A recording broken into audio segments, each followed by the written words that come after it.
आज हम एक ऐसी कहानी पढ़ने वाले हैं जो हमें इंस्पायर करेगी और सिखाएगी कि लाइफ में हर मुश्किल का सामना डिटर्मिनेशन और हिम्मत से किया जा सकता है। और ये कहानी एक ऐसे परिवार की भी है जिसने सबसे खतरनाक समुद्री यात्रा का सामना किया। जैसा कि आप समझ गए होंगे, ये चैप्टर है फ्रॉम क्लास 11th इंग्लिश से। Hello students, I am your educator Amit Sharma और जल्दी से आगे इसे कंटिन्यू करते हैं।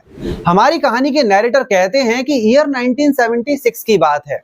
मेरी पत्नी मैरी, हमारा 6 इयर्स का बेटा जॉनथन, 7 इयर्स की बेटी सुजैन और मैं इंग्लैंड के प्लेमाउथ से एक इनक्रेडिबल जर्नी पर निकले थे। हमारा सपना था कि हम 200 इयर्स पहले कैप्टन जेम्स कुक जैसी सी वॉयज को दोहराएं। ये कोई ऑर्डिनरी जर्नी नहीं थी, बल्कि दुनिया के सबसे खतरनाक महासागरों में से एक को पार करने का हमारा साहसी प्रयास था। मैरी और मैं हमेशा से समुद्री रोमांच के शौकीन थे। लास्ट 16 ईयर से हमने हर संभव कोशिश की अपने समुद्री कौशल को और ज्यादा निखारने की। और देखिए, ये है हमारा dream ship Wave Walker, 23 metre in length, 30 ton in weight, एक मजबूत लकड़ी का जहाज जिसे इस यात्रा के लिए बनाया गया। हमने इसे सबसे हार्श वेदर में भी टेस्ट किया ताकि हम किसी भी इमरजेंसी के लिए तैयार रहें। हमारी यात्रा की शुरुआत बेहद अच्छी थी। हमने इंग्लैंड से अफ्रीका के साउथ कोस्ट की तरफ स्टार्ट किया। हमारे लिए ये एक सपने जैसा था, खुला समुद्र, नीला आसमान और हमारे सामने एक अनंत यात्रा। हमारी पहली मंजिल थी केप टाउन, जहां हमने अपने क्रू में 2 नए मेंबर्स को शामिल किया, लैरी विजिल और हर्बी सीगलर। लैरी एक अमेरिकन थे और हर्बी स्विट्जरलैंड से थे। उनका अनुभव और जोश हमारे लिए बहुत काम आने वाला था, खासकर तब जब हमें इंडियन ओशियन के खतरनाक पानी को पार करना था। केप टाउन से निकलने के 2 दिन बाद ही हमें अपने पहले तूफान का सामना करना पड़ा। अगले कुछ हफ्तों में हालात और भी खराब हो गए।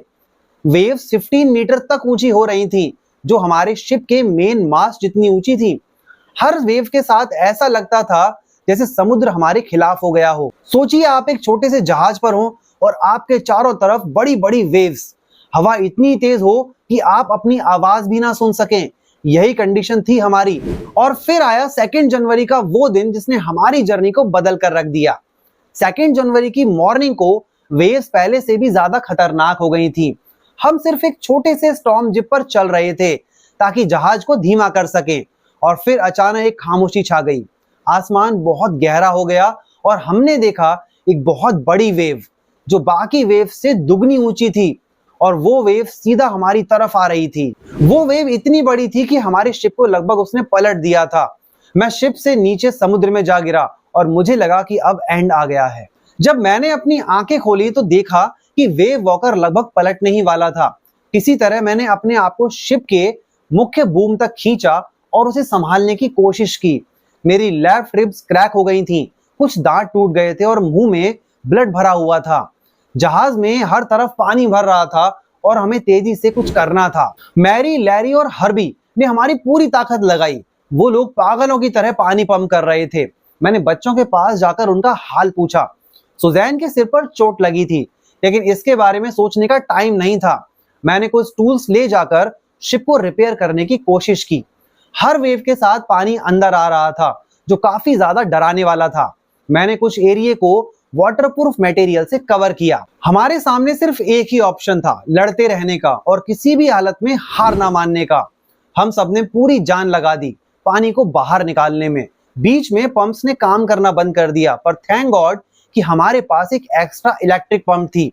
मैं लगातार रेडियो पर भी काम कर रहा था, पर वर्ल्ड के इस कॉर्नर में कौन हमें सुनने वाला था।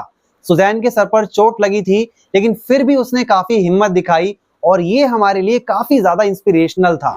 3 जनवरी को वाटर लेवल थोड़ा कंट्रोल में आया। हम 2 आवर्स का रेस्ट बारी बारी से ले सकते थे। हम 15 आवर्स से सरवाइव कर रहे थे जब से उस बड़ी वेव ने हमें हिट किया था। इतने संघर्ष के बाद भी हमने हार नहीं मानी। हमारे पास एक उम्मीद की किरण थी, कुछ छोटे आइलैंड जो हमारे रास्ते में थे। मैंने अपने मैप्स देखे और महसूस किया कि अगर हम सही डायरेक्शन में चलते रहे तो शायद हम वहां पहुंच सकते हैं। 4 जनवरी को मैरी को कुछ कॉर्न बीफ और क्रैकर बिस्किट्स मिले। हमने 2 दिन बाद अपनी पहली मील ली। करीब 4 बजे फिर से मौसम बिगड़ने लगा और हमारी कंडीशन फिर से थोड़ी डराने वाली हो गई। लेकिन जोनाथन के वर्ड्स इस टाइम पर भी पॉजिटिव थे। उसने कहा, हम मरने से नहीं डरते अगर हम सब साथ में हैं तो।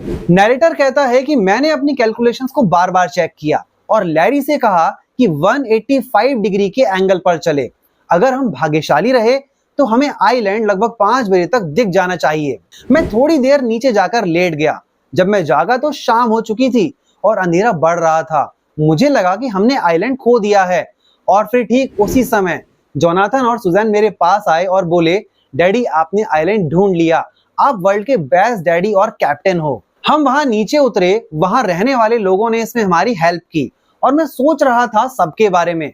लैरी और हर्बी जो पूरे टाइम ऑप्टिमिस्टिक रहे, मैरी जो पूरे टाइम व्हील पर रही, एक 7 ईयर ओल्ड गर्ल जिसे अपनी इंजरी की परवाह नहीं थी और एक 6 ईयर ओल्ड बॉय जो मरने से नहीं डरता। तो कैसी लगी आपको ये स्टोरी कमेंट में बताइए और आगे भी ऐसे चैप्टर्स और स्टोरीज के लिए हमें सब्सक्राइब कीजिए।